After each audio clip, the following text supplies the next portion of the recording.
Welcome into the latest edition of ESPN FC. I'm Dan Thomas, joined by Craig Burley, and for the moment, a relatively calm, stress-free Stevie Nicol. Let's see how long that will last as we kick things off in the Premier League. And Manchester City with the opportunity to go back to the top of the table, playing host to struggling West Ham.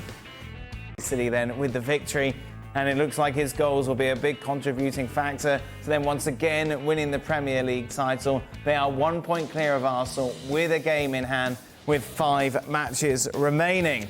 Let's welcome in more on this with Luis Garcia joins us. Luis, we'll go to you in a moment.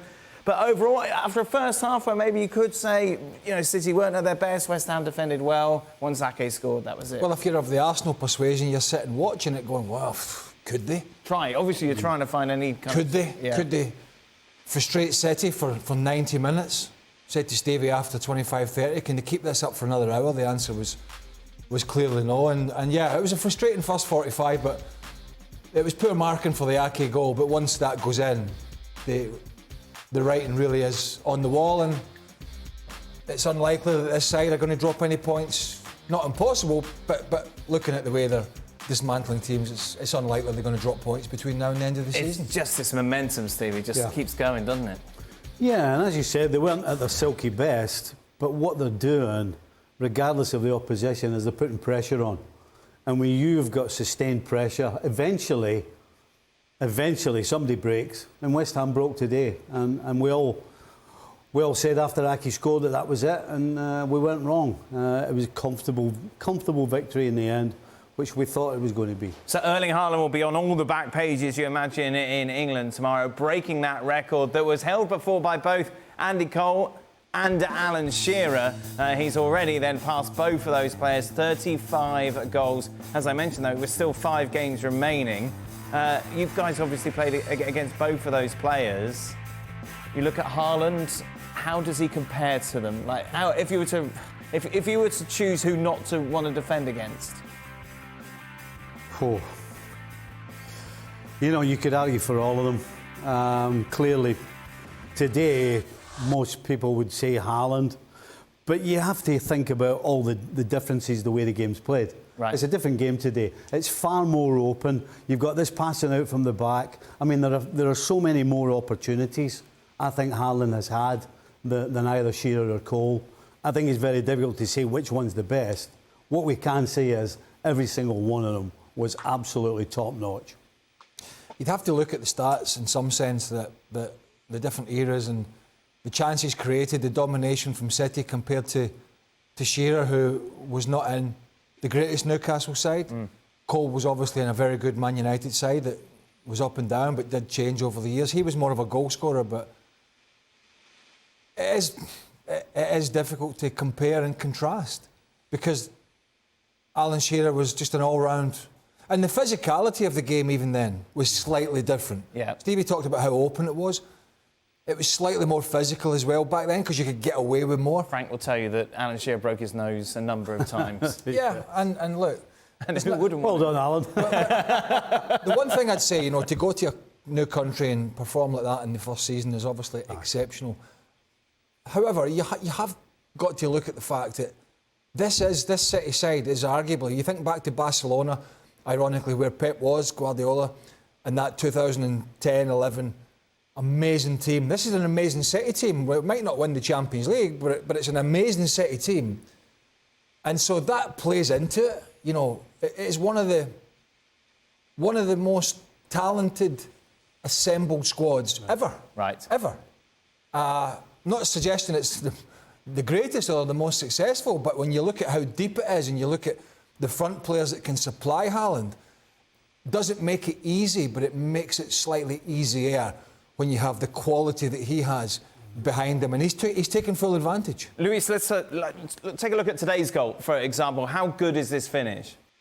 No, it's fantastic. Something that we haven't seen much about Erling Haaland. We know about his movements. We know how clever he is. The runnings are always perfect timing. But we haven't seen much about this. We always talk about that he's determined, his desire when he's inside the box, and he doesn't try to be nice, try to show off when he's near the box. But today, I think he knew that he was going to break at some point that record breaking of top scorer, but today wanted to give something else, and that chip is fantastic. He brings to the next level, because we've seen so many goals from him, from flying scissor kicks in the air, from headers, from every kind of, but not many chipping balls or trying to be a little bit more nicer on the finish. So fantastic, and what a amazing player we got for quite a few years. Of course, next week's all about Real Madrid against Manchester City, Luis. Have Real Madrid got the personnel? You're thinking of Militao, aren't you? You're thinking of Rudiger, Alaba, to stop him?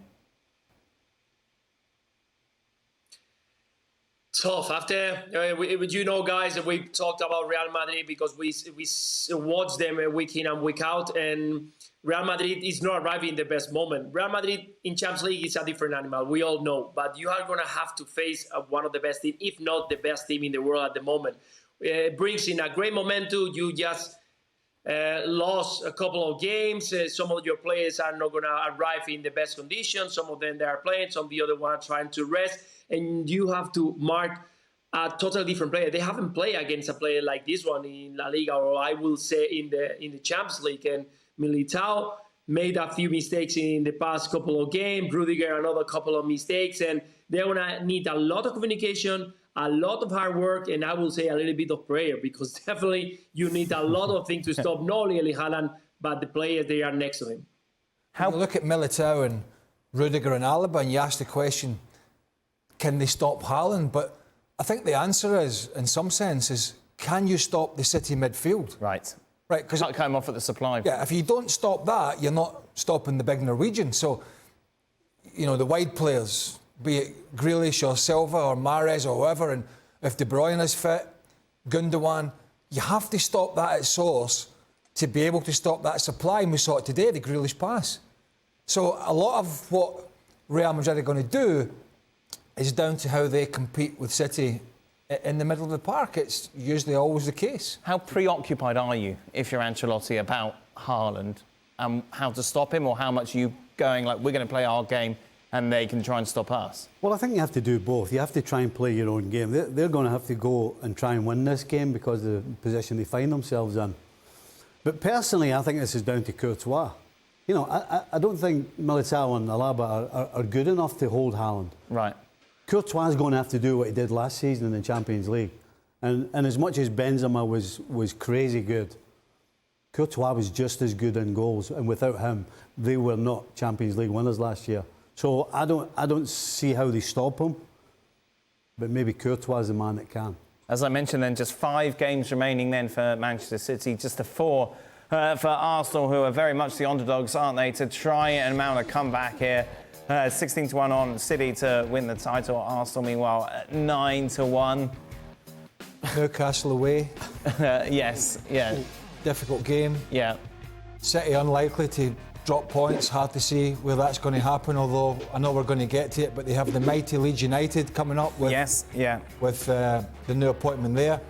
And you look at the teams for City.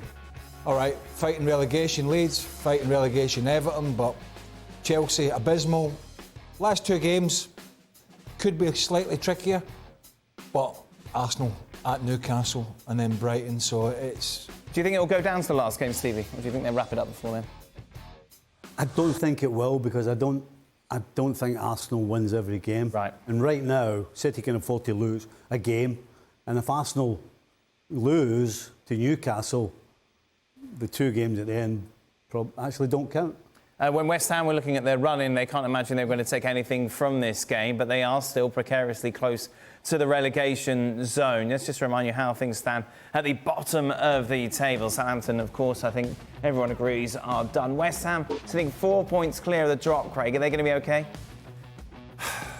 I think they'll be OK. I don't think David Moyes will be at the end of the season. Right. I think the football has been extremely poor. The results obviously have been poor. Yeah, it was good last year, Europa League semi-final and touching the top 4 for certain points of the season, but that's a distant memory now, and I think the way that they've played has been turgid. They've got United this weekend. Right. Then they've got AZ Alkmaar in the Community Conference. and then it's Brentford away, Leeds at home, and then Leicester away. Well, I think they'll be okay because I think that the others down there are poorer. And you have to look at their fixtures as well, but it's not a given for them. If they were on 37 points, which they're not, I think anybody on 37 is out with touch and distance of the teams below, because the teams below, those 5 we've talked about, in the bottom 5, they're not good enough to pick up 7 or 8 points in the games remaining. They're just not. I mean, they might be lucky to pick up 3 or 4, some of them. Right. So, yeah, West Ham might not have to do a lot to stay up. I think they will, but I think, as I said, I would imagine West Ham are looking at a managerial change in the summer. Well, thank you very much for watching ESPN on YouTube. For more sports highlights and analysis, be sure to download the ESPN app. And for live streaming, premium content, and let's not forget as well, ESPN FC 7 days a week. Subscribe to ESPN Plus.